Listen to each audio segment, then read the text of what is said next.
It's been a minute, but I'm back. And today we're going to switch it up a little bit because before we were talking about identities, and the last video was about you embodying your new identity. So now it's about supporting that identity and the life you're living now financially. So if you're in this season of life like I am, you're thinking about Social Security. Or me and my friends are having conversations about Social Security.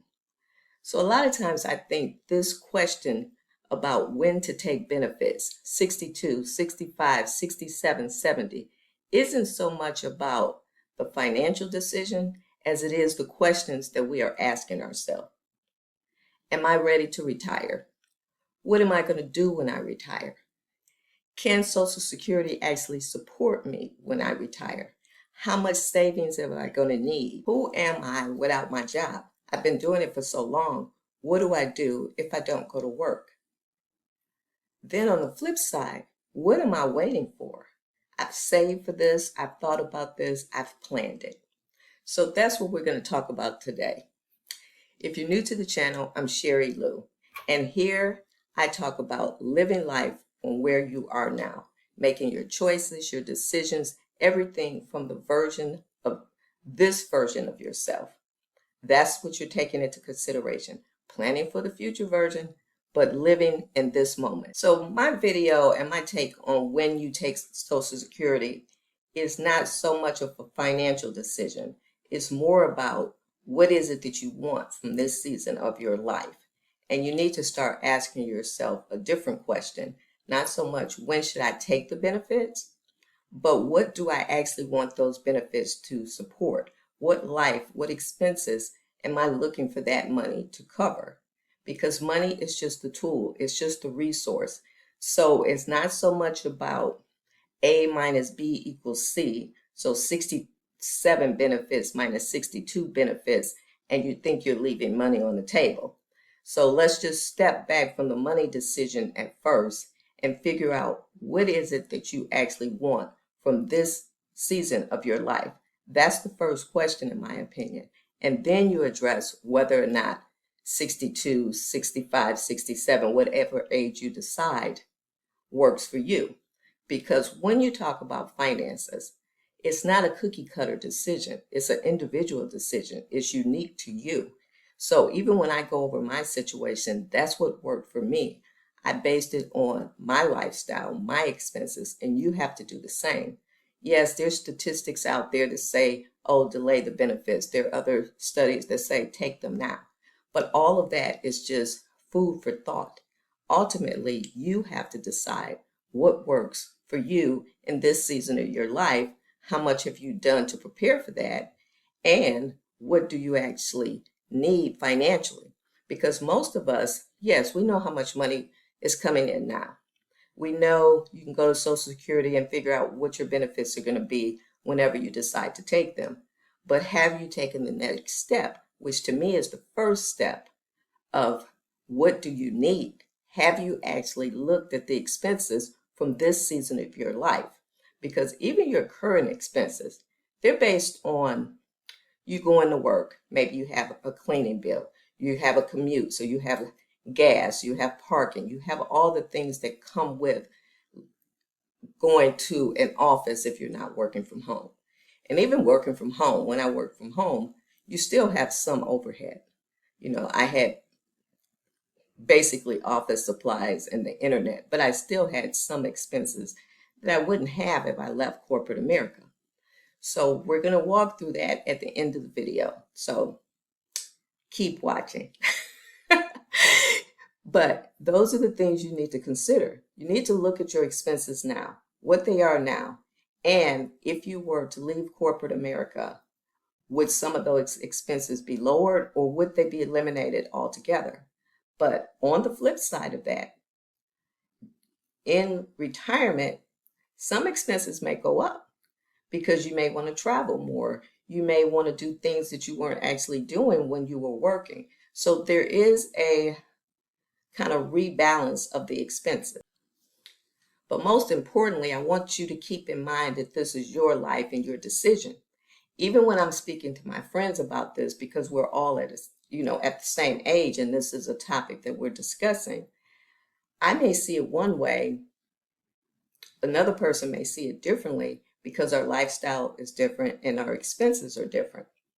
As part of this series, because I'm going to do either a 4 or 5 part series on this to give you just food for thought, not to tell you to take it early, not to tell you to delay the benefits, to allow you to see it through a different lens. So when you're making your decision, you kind of take into some things that you may not have thought about before.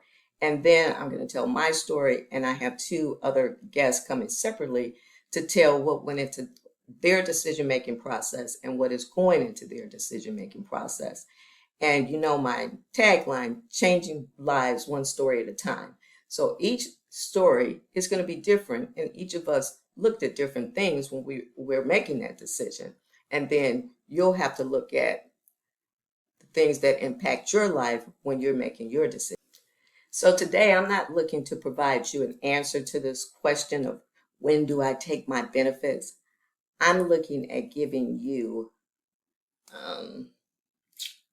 a different place to start in that decision-making process. Not when to claim, but what do I need? What do I want? So you look at your lifestyle now versus what it will probably be when you retire. I'm sure most of us thought about when we finally stopped working, what that would look like. But not just so much what it looks like day to day, like you get up, you go for your walk, you go to the gym, you do all these things that you now have time for. But what does that life actually cost? What expenses come with that version of your life? That's what I'm offering today, the starting point. What does it actually cost? And can you afford to retire now? So again, as I stated in the beginning, this decision, I think, is ultimately a more emotional decision as much as it is a financial decision, because you have to think about what stage of our life we're in when we reach retirement age. It's the second act, it's probably the fourth quarter. So you've done all these things to prepare for this season. Now you have to allow yourself to live in this season. And not that you've been so much depriving yourself up until this point, but working a corporate job, or depending on what type of job you have, can be restrictive with your personal time. Most of us, you have to ask for vacation, you got to ask, you got to call in sick. There are things that come with that part of your life that won't exist in this season. So you have to think emotionally about this decision too. It's just not just a financial decision. But clearly, I am not advocating being irresponsible with your money. I'm just telling you to take a step back and consider other things. And it's the difference between 62, 65, 67, 70 benefits. What is that worth to you? There's always a give and take. Now, one of the things I do before we go into the demonstration, when I'm making a decision, I try to take money off the table, which is what I'm asking you guys to do, to start at a different place from a different mindset when you're making that decision. Don't so much look at the benefits and what you'll receive at what age, but look at your life, what you want from your life, and what it's going to cost you to finance that life. So let's walk through the spreadsheet that was more of an HTML,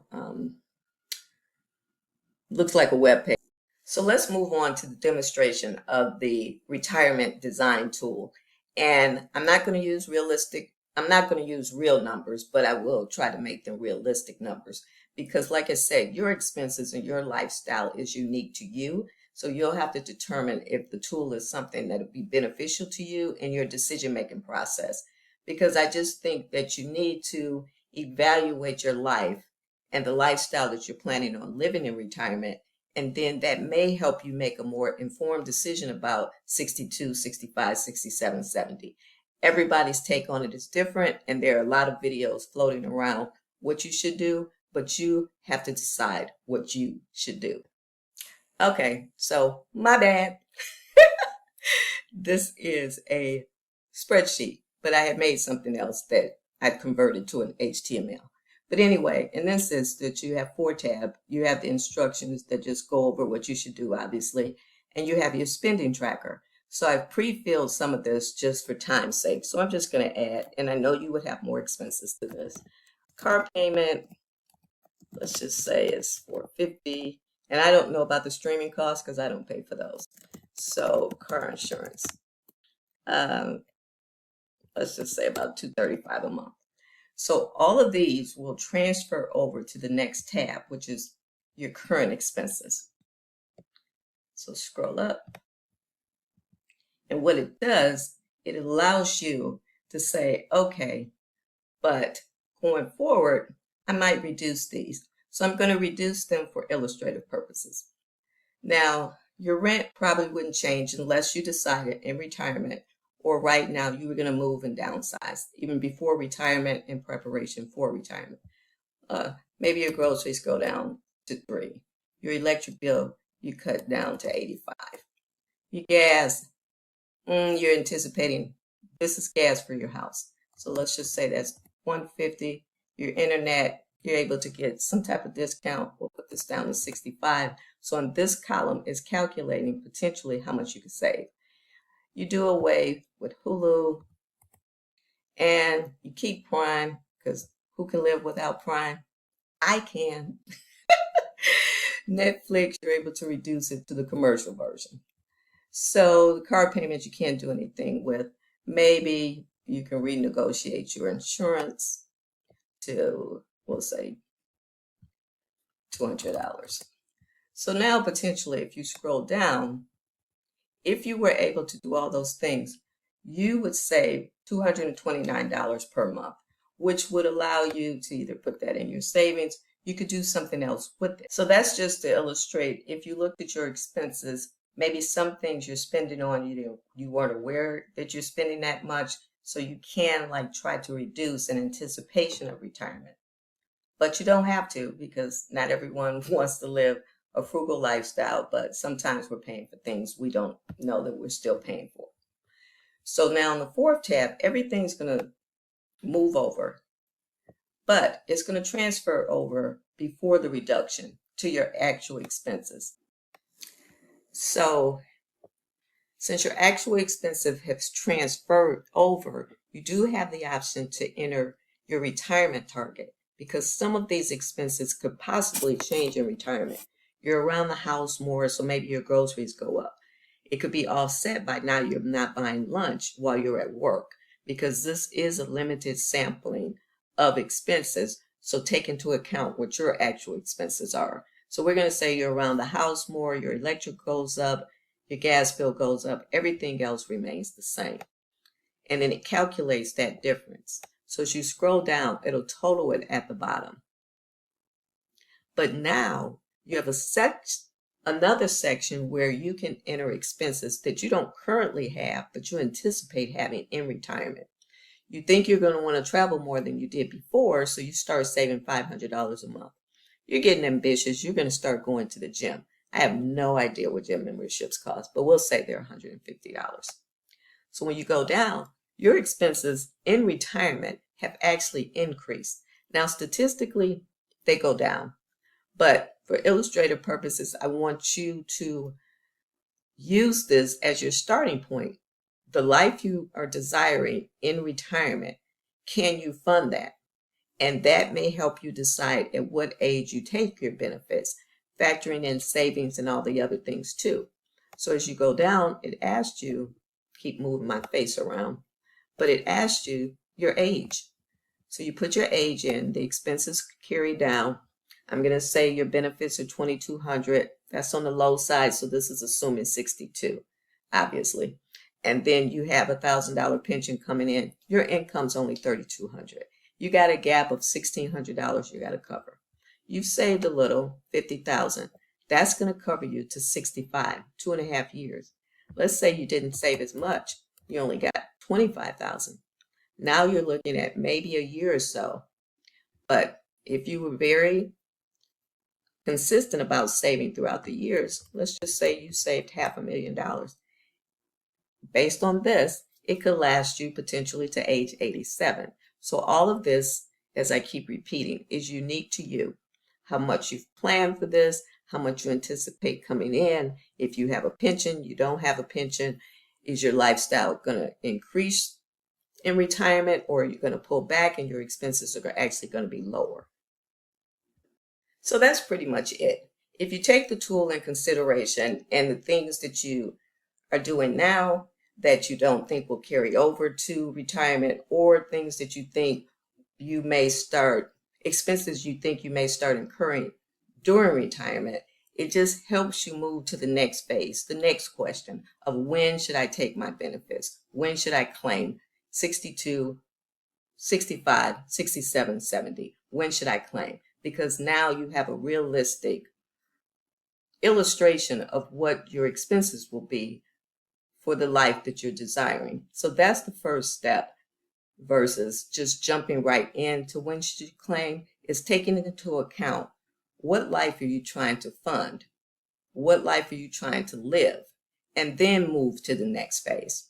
So stay tuned for the next video. We're going to kind of demo like when you pick your age, factoring in other things that will help you, like I said, aid you in this decision if you haven't already retired.